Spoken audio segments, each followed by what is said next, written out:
Video शुरू करने से पहले चैनल को सब्सक्राइब करें और बेल आइकन को भी। आज हम जानेंगे निरमा कंपनी के संस्थापक और जाने माने उद्योगपति करसन भाई पटेल के बारे में, जिनका खुद का कोई बिजनेस बैकग्राउंड ना होने के बावजूद भी आज वह एक बहुत बड़े बिजनेस के मालिक हैं। चलिए उनकी कहानी देखते हैं।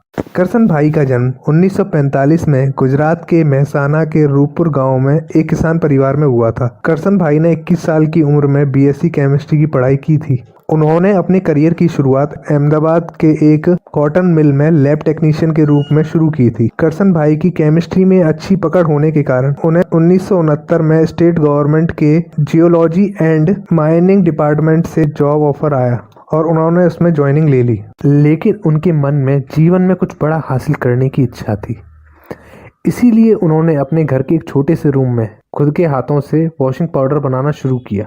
उन्होंने इस वॉशिंग पाउडर का नाम अपनी बेटी निरुपमा के नाम पर रखा, जिसकी मृत्यु एक कार एक्सीडेंट में हो गई थी। उस वॉशिंग पाउडर को जब वह अपने ऑफिस के लिए अपनी साइकिल पे जाते थे तो लोगों के घर घर जा जाके वॉशिंग पाउडर को वह बेचते थे, और जब ऑफिस से आते थे तब भी वह ऐसा ही करते थे।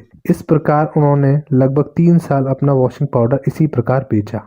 इन 3 सालों में उन्हें इतना समय मिल गया था कि वह अपने वॉशिंग पाउडर की क्वालिटी को और भी अच्छा बना सकें और कस्टमर का एक अच्छा सा बेस बना सकें। उस समय बड़ी बड़ी कंपनियां जैसे Hindustan Lever, Procter and Gamble और भी अदर कंपनियां अपने वॉशिंग पाउडर को 9 से 15 रुपए में बेच रही थी। वहीं करसन भाई पटेल वॉशिंग पाउडर को सिर्फ 3 रुपए में बेच रहे थे। निरमा वॉशिंग पाउडर के लो प्राइस और हाई क्वालिटी के कारण उनका यह वॉशिंग पाउडर मिडिल क्लास और लोअर मिडिल क्लास में बहुत पॉपुलर हो गया। उनके वॉशिंग पाउडर की बढ़ती हुई डिमांड को देख उन्होंने 1972 में अपनी जॉब छोड़कर अहमदाबाद में ही एक छोटा सा स्टोर ओपन किया, जिसमें वह अपने वॉशिंग पाउडर को बेचते थे। धीरे धीरे करके उनका बिजनेस और भी बढ़ता गया और वह अपना स्टाफ भी बढ़ाते गए। इस प्रकार धीरे धीरे करके निरमा वॉशिंग पाउडर ने पूरे गुजरात में अपनी अच्छी खासी पकड़ बना ली। अब उन्होंने अपने वॉशिंग पाउडर को दूसरे राज्यों में भी भेजना शुरू कर दिया, लेकिन उनका रिस्पॉन्स दूसरे राज्यों से अच्छा नहीं आ रहा था। इसकी वजह यह थी क्योंकि कस्टमर उनके प्रोडक्ट के बारे में जानते नहीं थे और जो दुकानदार उनसे माल लेते थे वह क्रेडिट पे लेते थे। लेकिन जब कंपनी से वर्कर या सेल्समैन पैसे कलेक्ट करने जाता था तब वह उसे आगे के लिए समय मांग कर टाल देते थे, जिसके कारण धीरे धीरे करके निरमा कंपनी का प्रॉफिट कम होता जा रहा था। इसे देखकर करसन भाई पटेल ने सभी एम्प्लॉय की इमीडिएट मीटिंग बुलवाई और सबको यह स्ट्रिक्ट ऑर्डर दिया कि अपना सारा माल मार्केट से वापस मंगवा लो और आगे की सप्लाई को भी रोक दो। इस कारण रातों रात निरमा वॉशिंग पाउडर मार्केट से पूरी तरह गायब हो गया, जिससे दुकानदार और दूसरी कंपनियां बड़ी हैरान हो गईं।